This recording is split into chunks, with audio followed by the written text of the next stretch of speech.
President Biden's approval ratings have fallen to a new record low, according to a new USA Today Suffolk University poll.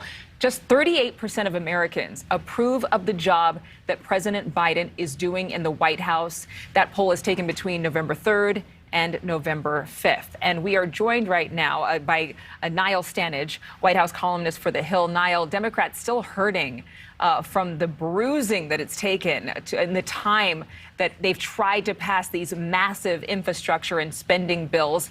38%. This is not a club you want to be a part of, but that's the exact approval rating former President Trump had at this time during his own tenure. So what does that say? Well, I mean, it's not good. Clearly, no president wants to be down there in the dirty 30s where their approval rating is concerned. You mentioned President Trump, Adrienne. I do think there's a slight difference in that President Trump, even when he was a candidate, was obviously a very polarizing figure. So the opposition to him came in red hot from the very start, and you will remember the protests and all of that.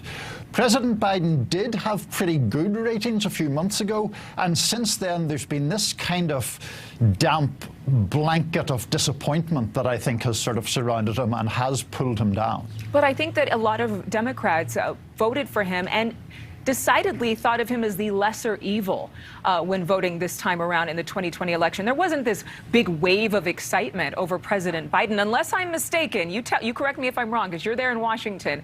But that same poll from USA Today Suffolk University says that more people, 2/3 of American voters, disapprove of President Biden running for re-election than oppose President Trump rerunning again.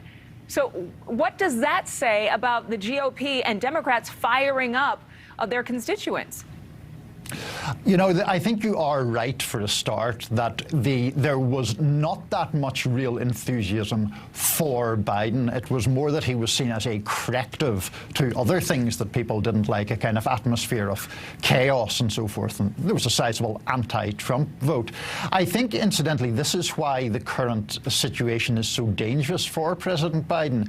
He was elected in part to get back to making government work, and the jury is still very much out as to whether that is going to be the case, because, as Alison mentioned, this bigger bill is still in Congress awaiting approval or not. Well, is this passing, or rather it passed in a vote, but it's still being signed into law, this infrastructure bill, a big victory? Is it going to be wind beneath the wings of the president and maybe these approval ratings? Will we see another resurgence?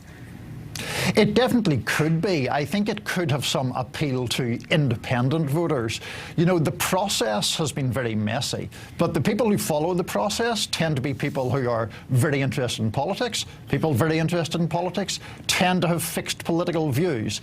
If this actually delivers the kind of things to, for example, the young woman who was just talking about her internet in Mississippi, delivers better commutes for people, that is the kind of thing that could have an impact on persuadable voters.